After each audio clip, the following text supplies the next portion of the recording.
Bonsoir à tous. Bonsoir. Bonsoir. Bonsoir Daniel, bonsoir Virginie, bonsoir les Ciotadins. Merci de venir nous rejoindre sur ce live autour de Daniel Salinck, candidat aux élections municipales de mars prochain à la Ciotat. Nous sommes à 60 jours de ce rendez-vous important. Tu as souhaité organiser ce direct, ce contact avec les Ciotadins. Tu ne prends pas trop de risques d'accepter ce live, ce jeu de questions-réponses? Bon, déjà, bonjour à vous deux, bonjour à toutes et à tous. Est-ce que je prends beaucoup de risques? Je prends les risques qu'il est nécessaire pour expliquer notre démarche aux Ciotadens et aux Ciotadins. Et il est important de pouvoir communiquer, il est important de pouvoir expliquer, parce que beaucoup de choses peuvent se dire, mais très peu de choses sont vraies. Donc, comme nous avons plein de moyens à notre époque et qui nous permettent de communiquer en permanence avec les gens, autant faire du direct, prendre des risques, se mouiller un petit peu, et puis les gens ils seront indulgents, je pense, non? Et donc tu réponds à toutes les questions. Et donc je réponds à toutes les questions. Très bien, allons-y. Oui. Est-ce que tu pourrais rappeler, juste en 2 mots, qui es-tu? Bon, celle-là, c'est pas la plus compliquée quand même. Hein. Bon, mais moi, je suis Daniel Salinck, donc je suis né à Nîmes, un 16 avril. J'ai une maman cuisinière aux pompiers, un papa maçon, et puis je suis arrivé à la Ciotat à l'âge de 21 ans avec mon fils Anthony. J'ai un sapé chocolatier confiseur glacier. Et donc, je suis rentré à la Ciotat au moment du rachat de Leclerc pour rentrer et intégrer comme chef de rayon boulangerie-pâtisserie chez Mammouth. Voilà, donc j'ai travaillé, j'ai œuvré à cette époque-là, et puis Mammouth a été racheté par Auchan, qui n'a pas pu garder l'enseigne parce qu'il y avait déjà Auchan au Bagne, donc ça a été racheté par Continent, et le groupe Auchan m'a demandé de rester dans le groupe et de travailler avec eux comme chef de secteur, puisque j'ai fait chef de rayon boulangerie-pâtisserie, chef de rayon charcuterie coupe, fromage coupe, chef de rayon fruits et légumes, chef de file fruits et légumes, et puis donc le cheminement normal, chef de secteur produits frais. Et là, j'ai fait un petit peu la France, Castres, Mazamet, enfin, des tas d'endroits, pour changer les mammouths en Auchan, hein, à la nouvelle charte Auchan. Voilà, donc j'ai œuvré comme ça, j'ai travaillé jusqu'à être directeur logistique à Auchan au Bagne. Et à ce moment-là, j'ai été contacté par une société de chasseurs de tête de Paris. J'ai été passer mes tests et on m'a proposé de devenir directeur de magasin chez Carrefour. J'ai été directeur de magasin stagiaire pendant 1 année, et puis directeur de magasin à Salon de Provence. Et puis le cheminement, je devais être directeur de région. Et j'avais décidé qu'à 31 ans, je serais patron de boulangerie-pâtisserie. Donc après un long cursus dans la grande distribution, tu te lances. Je démissionne, on me convoque, on me dit mais comment ça, vous allez faire des pizzas alors qu'on vous propose un poste de chef de région? Mais monsieur, 31 ans, ben, je vais faire des pizzas en fait, c'est ça. Et donc j'ai acheté une petite boulangerie-pâtisserie à la Valette du Var, qui a été sélectionnée par mon ancien patron chez qui je faisais des saisons, avec sa femme, ils m'ont dit c'est celle-là que tu prends. Et c'est celle-là que j'ai pris. Je l'ai gardée 2 ans et demi, on a travaillé, on a prospéré, et j'ai acheté direct, parce que ma volonté c'était de revenir à la Ciotat, le fournil lumière à la Ciotat, que j'ai gardé pendant quelques années, où j'ai œuvré aussi, hein, puisque j'étais membre du Lions Club, j'étais vice-président de l'association des commerçants, hein, avec Marie-Laure Pianelli, qui était la présidente, Monsieur Charrier, le fleuriste du coin, et notre ami et regretté Philippe Courty, qui est décédé cet été, et on menait l'association à grands bras. J'ai été aussi président de l'association des commerçants de la Ciotat passionnément, où nous avons fait quand même 2 salons du mariage. Pas 1, 2, un au Pénitent-Bleu, un sur la plage à l'Esplanade de Langlois. J'ai créé la fête de la plage, ça a été la seule fois et unique où on a fermé la plage aux voitures toute une journée, avec fanfare, animation, clown, voilà. Donc j'ai œuvré quand même dans cette ville. Beaucoup, voilà. Et puis la vie, le travail, j'ai vendu le fournil lumière. Mon expérience de la grande distribution m'a servi, puisque j'ai ouvert un Carrefour Contact au Camouin, j'ai ouvert un Carrefour Contact à QG-les-Pins en nom propre. Voilà, j'ai revendu ces affaires, j'ai recréé des boulangeries avec mon fils, une multitude de boulangeries, donc une à la Ciotat, à la sortie de la Ciotat, rue Joseph Roumanie et à l'entrée de Céreste. Et puis on a racheté la boulangerie de Venturi, anciennement Ducrot, à la Garde. Et puis on a continué sur Plan de Cuc, Peigné, Traitz et Marseille, voilà. Et on a ouvert pas mal de boulangeries, dont le laboratoire de fabrication. Voilà qui je suis. Des enfants? 2 fils. Un fils aîné de 34 ans qui a la boulangerie à la Garde, hein, puisqu'il a reprise, et un fils de 18 ans, il aura 18 ans en juillet, et qui est né à La Ciotat, bien sûr, et qui vit. Voilà. Est-ce que tu te sens ciotadin? Alors, se sentir ciotadin, je me sens ciotadin. Moi, je suis ciotadin. Parce que je ne suis pas né là, je suis né à Nîmes. Donc, si je n'étais pas ciotadin, je ne serais pas revenu toute ma vie et je n'aurais pas œuvré économiquement et socialement toute ma vie. Donc, je suis ciotadin, je vais finir ma vie à La Ciotat. Pourtant, j'ai maman qui est encore vivante et qui est à Nîmes, j'ai mon frère qui est à Nîmes, un autre qui est sur Arles, un autre qui est côté Côte-Bleue. J'aurais pu retourner à Nîmes avec... c'est une belle ville, Nîmes. Mais je suis ciotadin, et puis on est ciotadin lorsqu'on aime sa ville. Le label du ciotadin n'est pas décerné à des gens qui n'aiment pas leur ville. Donc moi, j'aime ma ville. Je fais partie des 33% de ciotadins qui sont là depuis moins de 20 ans, enfin d'un peu plus de 20 ans, comme les 30% qui sont là depuis moins de 5 ans, et puis les 33% de ciotadans natifs qui sont là depuis tout le temps, de génération en génération. D'accord, tout à fait. Merci. À ce jour, tu es le seul candidat déclaré à La Ciotat. Est-ce que tu ne te sens pas un petit peu seul dans cette campagne? Alors non, je suis pas seul. Alors il y a deux questions dans la question, je pense. D'une part, je ne suis pas seul, parce que je suis entouré des ciotadins, et que j'œuvre avec eux, et que je discute avec eux. Je suis entouré d'une équipe formidable, la même quand même depuis des mois et des mois, qui n'a pas bougé. Une famille autour de moi, et ça, quand on a une famille, il ne peut rien vous arriver. Et cette dynamique de campagne qui nous permet d'œuvrer, de discuter, de prendre contact avec des gens qui sont d'accord ou pas d'accord avec nous, mais en tout cas de pouvoir rentrer en communication, en discussion apaisée, et faire en sorte qu'on puisse avoir un autre horizon. Après, en termes de candidats, bon, il y en a un qui va se présenter dans quelques jours, c'est mon petit doigt qui me l'a dit. Donc, mon petit doigt m'a dit qu'il y avait notre maire qui allait se présenter dans quelques jours. Donc, on ne serait plus seul. J'aurai mon binôme avec qui nous échangerons et nous discuterons de notre projet, de notre vision pour demain à La Ciotat et de ce qu'on envisage.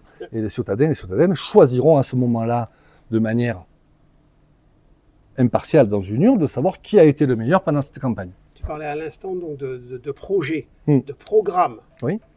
Et moi, il arrive quand? Parce que tu es au quotidien, tu fais des meetings, on te voit sur Internet, on te voit déambuler et proche des ciotadens.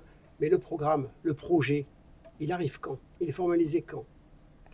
Ben, le programme, enfin, pour ceux qui nous suivent, alors, c'est peut-être pas votre cas, mais, si, c'est votre cas. Mais pour ceux qui nous suivent, automatiquement, le programme, il a quand même bien commencé chez nous. Hein. On fait un meeting par mois. Hein. On a en moyenne entre 100 et 200 personnes. C'est le minimum qu'on ait. On a proposé, on a fait énormément de propositions. On a été vecteur de futurs défis. Alors je sais qu'on dit oui, non, mais on ne propose rien. Mais on propose toutes les réunions. On dissèque le programme ligne par ligne. D'ailleurs, la preuve, vous le voyez bien quand même. Depuis un an, on a des idées quand même qui sont reprises. Vous vous rappelez de l'année dernière à mes voeux, les photos, les panneaux, la concertation sur les panneaux photovoltaïques, alors qu'on en parlait à nos voeux, les vélos, qu'est-ce que je peux vous parler? On a parlé il n'y a pas de souci à la station d'épuration, puis finalement il y a un souci. Enfin, je veux dire, la police, on a parlé de la police municipale, qui est un sujet fort dans notre programme. On a parlé d'agents municipaux. Donc tu es en train de nous dire que plus tu causes, plus tu te dévoiles, plus tu annonces tes engagements, plus les idées s'approprient, sont diffusées dans les médias, dans les réseaux sociaux, acceptées, partagées par les ciotadins? Ben moi je trouve ça génial, parce que si vous voulez, on avait une concentration de gens ou on a toujours, hein, qui sont moi j'appelle ça des groupies, ou des gens qui ont des intérêts, qui vous disent mais non mais ça se fait pas, ça marche pas, ça on peut pas le faire, mais ça. Et puis on s'aperçoit que les choses reviennent, et puis finalement si, ça peut se faire. Hein, vous vous rappelez, si on prend la thématique du tourisme, quand je dis il faut un tourisme autrement. À l'année. Je me rappelle la diapo que j'ai passée sur la région.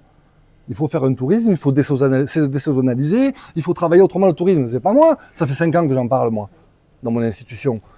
On travaille là-dessus ailleurs. Et même le président de région, il reprend ça. Donc finalement, vous voyez que les choses elles sont accessibles, elles sont faisables. Il faut pas, je suis toujours là pour dire il faut pas croire quand on vous dit c'est pas faisable. C'est pas faisable si on n'a pas envie. Voilà. Et puis de toute façon, on n'est pas élu pour dire ce qui n'est pas faisable. On est élu pour dire ce qui est faisable, à contrario. C'est ce qu'on attend. Virginie, une question? Hier, tu as posté sur les réseaux donc un article sur les plages l'été qui a suscité plus de 20 000 interactions. 28 000, ouais. Est-ce que tu comprends qu'il y ait autant de réactions? Que ça suscite autant chez les gens? Je trouve ça très rigolo, puisque finalement, comme on n'a pas de soucis, comment on arrive à presque 30 000 réactions sur un sujet assez simple comme le tourisme et la plage? Ce qui veut bien dire que tout le monde n'est pas d'accord. Ce qui veut bien dire aussi quand même qu'on n'est pas dans une ville apaisée. Alors on veut nous faire croire que tout va bien, que allez circuler, il n'y a rien à voir, vous les petits, vous qui parlez, vous qui pensez, il n'y a pas de sujet en fait. Et si, il y a un sujet. Dès qu'on prend des sujets primordiaux, la sécurité, l'urbanisme, le tourisme, tout de suite c'est 25, 30, 35 000 interactions, avec plus de 100, 120 commentaires. Alors des gens qui s'écharpent entre eux, vous avez remarqué que moi je ne réponds pas. Hein? Alors vous savez comment je fonctionne, parce qu'on va aller un peu plus loin quand même dans le sujet. Moi je ne réponds pas. Et je ne répondrai jamais. Pas parce que je ne sais pas écrire, hein, je sais que je suis que pâtissier, mais ça va, je suis président d'une institution, je sais écrire. Hein, juste parce que les réseaux, c'est un défouloir aussi. Vous voyez, moi, le jour où notre maire sort un post, écrire dessous, c'est n'importe quoi, ça ne peut pas se faire. Je ne suis pas d'accord, je ne suis pas d'accord. Il faut de la tenue. Il y en a qui n'en ont pas. Moi, je demande à mes équipes, à mes militants d'en avoir. Voilà. Et donc, on ne prononce pas de nom. Parce que derrière un nom, il y a un papa, il y a une maman, il y a des enfants, il y a des grands-parents, il y a de la famille. Voilà. Et on ne prononce pas de prénom non plus. Voilà. Donc, à un moment donné, on parle projet contre projet. Voilà. Par contre, on s'aperçoit qu'il y a beaucoup de gens qui n'ont rien à dire. Moi, j'ai même vu des posts d'une ancienne première dame qui marquent que c'est pas possible. Chacun son rôle, chacun son sujet. Soit on est candidat à une mairie, à ce moment-là, on nous explique, et que ces gens nous expliquent quand ils sont candidats, puisque dans une liste de 39 personnes, plus 3 remplaçants, c'est 39 candidats. On est bien d'accord? Il n'y en a pas qu'un. Eh bien, ils seront sur une liste, ils nous expliqueront tout ce qu'ils ne peuvent pas faire. Voilà. Et s'ils sont élus là-dessus, ben, c'est qu'on n'a rien compris. Donc oui, il y a des sujets importants. Donc ce tourisme-là, ce sujet bipolaire, qu'il faut changer, qu'il faut apaiser. Voilà. Parce qu'il faut l'apaiser. On ne peut pas dire à un moment donné, ah ben tiens, c'est comme ça ne changera pas. Il y a trop de voitures, on ne circule plus, on met 1h30 pour sortir de la Ciotat, on n'a plus accès à nos plages, la station d'épuration, elle déverse dans l'eau, dans la mer, mais on ne peut rien faire, tout va bien. À la Ciotat, allez, c'est 2 mois, c'est bon. Mais non, c'est pas bon. Je vous rappelle qu'on est 38 000 Ciotadens. Je vous rappelle qu'on est la 8e ville des Bouches-du-Rhône. Alors je veux bien qu'on fasse croire aux gens qu'on est les petits pingouins des Bouches-du-Rhône. Non, on est la 8e ville des Bouches-du-Rhône. On pèse. On pèse. Donc occupons-nous des problèmes des Ciotadennes et des Ciotadens, œuvrons pour cela, œuvrons pour notre culture, œuvrons pour notre culture locale, œuvrons pour nos enfants, nos petits-enfants, et déjà on a fait le taf. Ouais. Prenons un sujet donc, des Ciotadens, de l'actualité, du quotidien. On a appris par la presse que le Moxie, l'hôtel à l'entrée de la ville, était en redressement judiciaire. Alors, tu t'es prononcé là-dessus. Oui, je me suis déjà prononcé là-dessus. Alors déjà, je me prononcerai toujours là-dessus parce que mon rôle de président d'institution, c'est d'aider et de défendre. Mon rôle de vice-président de syndicat, depuis plus de 25 ans, mon rôle, c'est de protéger et de défendre.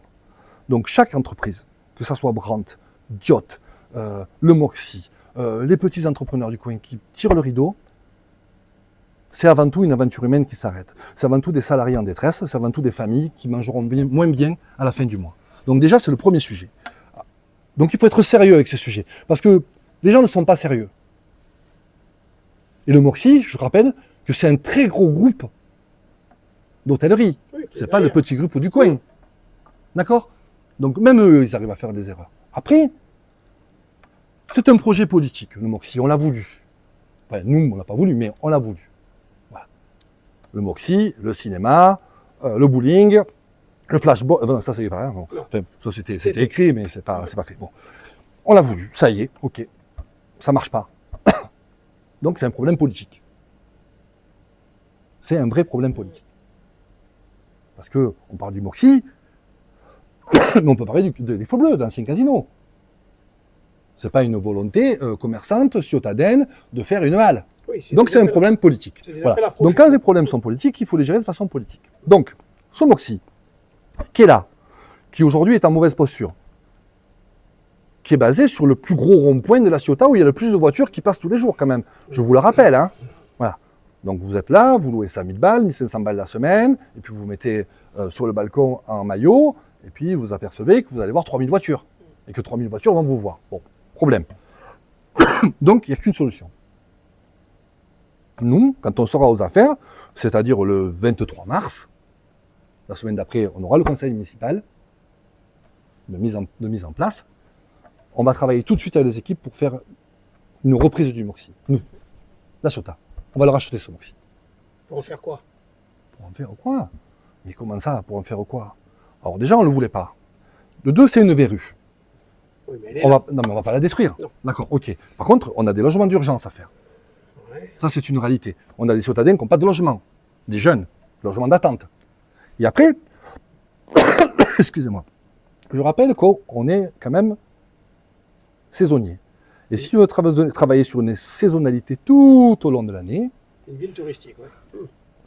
on a besoin aussi un peu de saisonniers des fois. Donc on va faire une concertation là avec nos restaurateurs.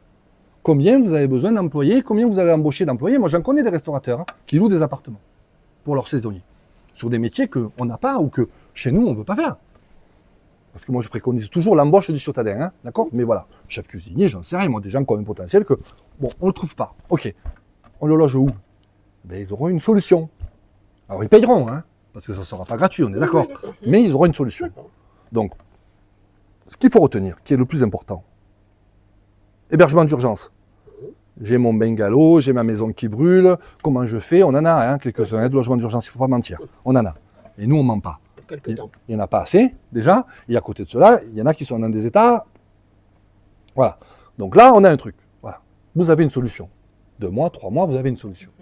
Après, aux organismes institutionnels de trouver la solution d'après. On a un couple de jeunes Ciotadens qui travaillent à la Ciotat, qui a un problème sur le loger, on a une solution. D'accord. D'accord? Et à côté de cela, on a des saisonniers, on a une solution. Ok. Voilà. C'est pas trop, on n'a pas trop d'immobilier à la Ciotat. Enfin, d'immobilier rationnel, je parlais. Voilà. Donc, le Moxie, on préempte, direct. Il n'y a Ok. plus de sujet. Autre sujet un peu d'actualité. Oui? En début d'année, Ouais. pour certainement te souhaiter les vœux, des personnes très attentionnées ont déclaré que tes affaires étaient en liquidation judiciaire. Ouais. Veux-tu commenter cette actualité ou ces déclarations? Alors, je vais le faire de façon, je vais répondre de façon calmement et clairement. Parce que les Ciotadens méritent la vérité et pas des insinuations. Alors, comme je l'ai dit dans ma présentation, hein, je suis pâtissier. Et donc, artisan pâtissier. Et j'ai créé des boulangeries-pâtisseries. Des boulangeries-pâtisseries de plus en plus nombreuses et de plus en plus grandes. Ici, ailleurs. Mais j'ai deux établissements qui ne fonctionnent pas. Voilà. 2 établissements qui ne fonctionnent pas. Alors, c'est des moments difficiles. Hein. Alors, comme beaucoup de chefs d'entreprise, il faut prendre des décisions. Alors, je précise quand même, c'est important parce qu'une liquidation, c'est pas une fraude. Hein. C'est pas une condamnation pénale. Hein. C'est pas une condamnation morale non plus. C'est un acte légal où on se met en protection par le président du tribunal de commerce et ses juges. D'accord? C'est ça, une liquidation. Mais derrière ces mots, il y a quand même surtout une réalité. Il y a une réalité humaine.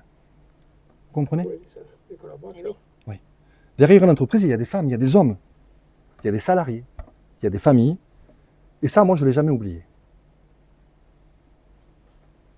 Alors, dans ces moments-là, moi, j'ai toujours assumé mes responsabilités. Hein.